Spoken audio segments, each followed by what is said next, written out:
झटपट आणि स्वादिष्ट मशरूम बिर्याणी कशी बनवायची ते आता आपण पाहूया. सुरुवातीला आपण 200 ग्रॅम मशरूम घेतलेले आहेत आणि 200 ग्रॅम तांदूळ. सर्वात आधी आपण तांदूळ 2 ते 3 वेळा पाणी घेऊन स्वच्छ धुवायचे आहेत. धुतल्यानंतर आपण हे तांदूळ दुप्पट पाण्यामध्ये भिजत ठेवणार आहोत, की जेणेकरून हा भात आहे तो छान मोकळा आणि मऊ होणार. अशा पद्धतीने आपल्याला तांदूळ दुप्पट पाण्यामध्ये भिजत ठेवायचे आहेत. कमीत कमी 1 तास आणि जास्तीत जास्त 4 ते 5 तास तुम्ही हे झाकून ठेवू शकता. त्यानंतर एका कढईमध्ये पातळ उभा चिरलेला कांदा घ्यायचा आहे. तो छान परतायचा आहे. तो परतत असताना आपण एवढं लक्षात ठेवायचं की गॅसची फ्लेम आहे ती एकदम स्लो ठेवायची आहे. याला आपण ब्राऊन कलर येईपर्यंत परतणार आहोत. अशा पद्धतीने तो ब्राऊन कलरचा झाल्यानंतर त्याला आपण काढून बाजूला ठेवूया. आता त्याच कढईमध्ये आपण 10 ते 12 लसणाच्या पाकळ्या घेतलेल्या आहेत. 5 ते 6 काजू. आता याला पण छान परतायचं आहे. अशा पद्धतीने तुम्ही बिर्याणी बनवली तर तुम्हाला वेगवेगळी पेस्ट बनवायची गरज नाही. एकाच प्रकारच्या वाटणामध्ये तुमच्या बिर्याणीचा पूर्ण मसाला बनून रेडी होईल आणि भांडीसुद्धा जास्त निघणार नाहीत.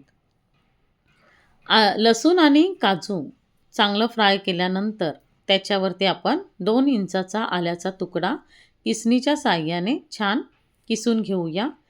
तेही थोडंसं परतल्यानंतर 3 मध्यम आकाराचे कांदे कापून त्याच्यावर टाकूया. याला सुद्धा छान गुलाबी रंगाचे होईपर्यंत परतून घेऊया. अशा पद्धतीने गुलाबी रंग आल्यानंतर एक मोठ्या आकाराचा टोमॅटो किंवा छोटे टोमॅटो असतील तर 2 टोमॅटो कापून त्याच्यामध्ये टाकूया. टोमॅटो छान नरम झाला की हे सर्व जिन्नस आपण थंड होण्यासाठी एका प्लेटमध्ये काढून ठेवूया. हे जिन्नस थंड होईपर्यंत आपण मशरूम कापूया. मशरूम कापताना असे फक्त 4 भाग करायचे आहेत, की जेणेकरून ते थोडे मशरूमचे तुकडे मोठे मोठे चांगले वाटतील. एकदम बारीक मशरूम भाजीसारखा नाही कापायचा आहे. अशा पद्धतीने मशरूम कापून झाल्यानंतर आपण जे वाटण वाटण्यासाठी जे साहित्य ठेवलेले आहे ते थंड झालेलं आहे. ते आता आपण मिक्सरला छान बारीक अशी त्याची पेस्ट करूया. एक जाड बुडाची कढई घेतलेली आहे. त्यामध्ये तेल टाकून राई टाकली. 1 चमचा राई, 1 चमचा जिरं टाकून ते छान तडतडलं की आपण जे वाटण बनवलेलं आहे ग्रेव्हीसाठी ते वाटण आपण याच्यावरती टाकूया.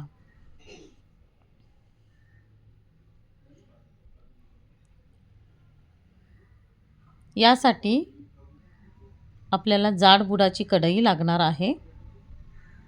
पातळ कढई घेतली तर ग्रेव्ही करपण्याची दाट शक्यता असते. आता ही ग्रेव्ही आपण जेव्हा तेलात फ्राय करतो तेव्हा कमीत कमी 15 ते 20 मिनिटापर्यंत आपल्याला कंटिन्युअस हलवत राहायची आहे. त्याला बिलकुल खाली करपता कामा नये. आणि ह्या ग्रेव्हीमधून तेल बाजूला होईपर्यंत अशा पद्धतीने होईपर्यंत आपल्याला त्याला हलवत राहायचं आहे. तेल बाजूला व्हायच्या आधीच आपण जर कच्च्या ग्रेव्हीमध्ये मसाले ॲड केले तर ते मसाले एवढे खमंग भाजले जाणार नाही. तर ह्या स्टेजला आल्यानंतर 2 चमचे लाल तिखट, 1 चमचा हळद, 1 चमचा धना पावडर,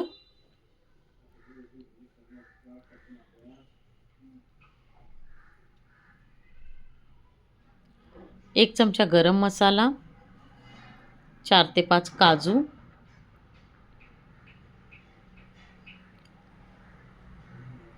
1 चमचा बिर्याणी मसाला.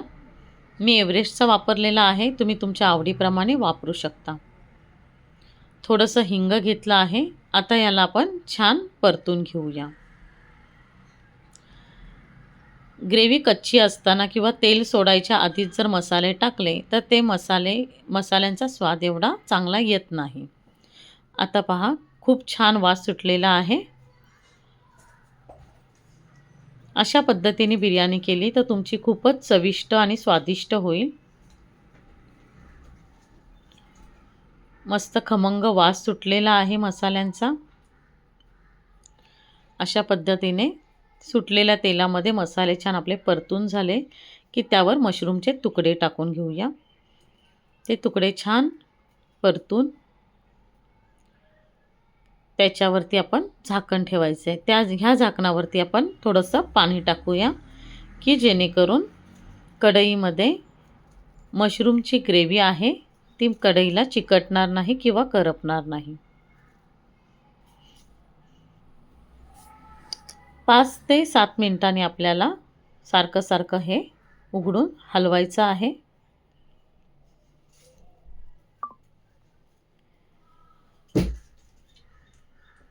ग्रेव्ही फ्राय व्हायला 15 ते 20 मिनिटं आणि मशरूम शिजायला 15 ते 20 मिनिटं लागतात.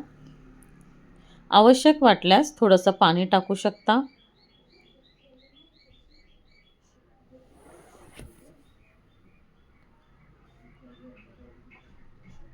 त्यानंतर काही पुदिन्याचे पाने टाकलेली आहे आणि कसुरी मेथी.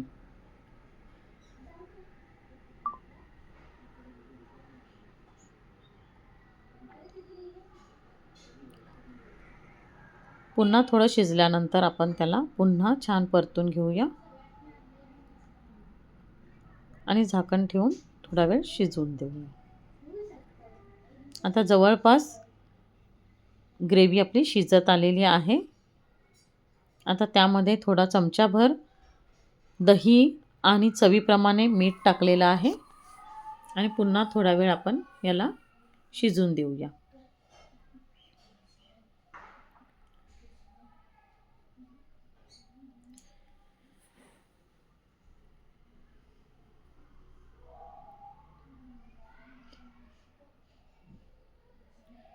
बघू शकता ग्रेव्ही छान शिजत आलेली आहे. त्याच्यातून तेल थोडं बाजूला व्हायला सुरुवात झालेली आहे. ही ग्रेव्ही आता आपण झाकून बाजूला ठेवूया.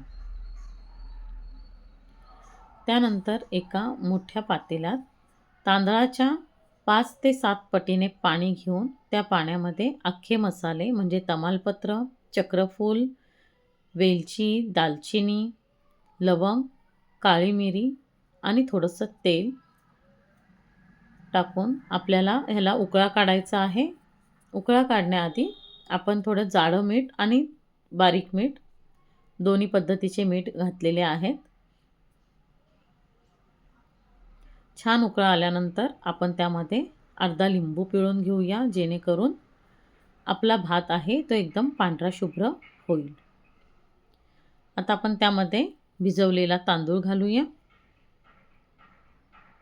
आणि आता तो शिजवत ठेवूया.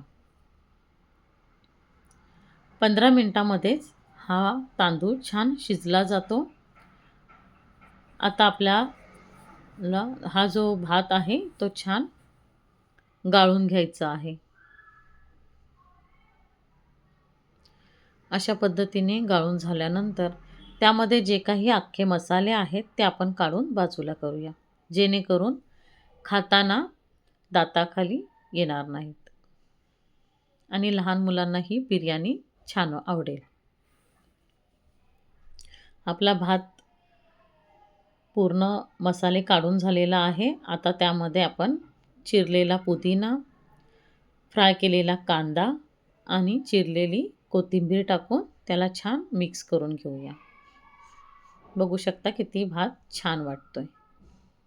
यामध्ये कलर पाहिजे असेल तर तुम्ही कलरसुद्धा ॲड करू शकता. मी बिना कलरचीच बिर्याणी बनवलेली आहे. आता आपण एक जाड बुडाची कढई घ्यायची आहे. मी ज्यामध्ये ग्रेव्ही केली तीच कढई घेत आहे. त्यासाठी ग्रेव्ही एका बाउलमध्ये बाजूला काढत आहे जेणेकरून आपल्याला कमी भांड्यांमध्ये बिर्याणी करता येईल. बिर्याणी करताना शक्यतो खूपच भांडी निघतात, परंतु आपल्याला कमीत कमी वेळात आणि कमीत कमी भांड्यांमध्ये बिर्याणी बनवून आपली रेडी होईल. जाड बुडाच्या कढईत थोडंसं खाली तूप घेतलेलं आहे. त्यानंतर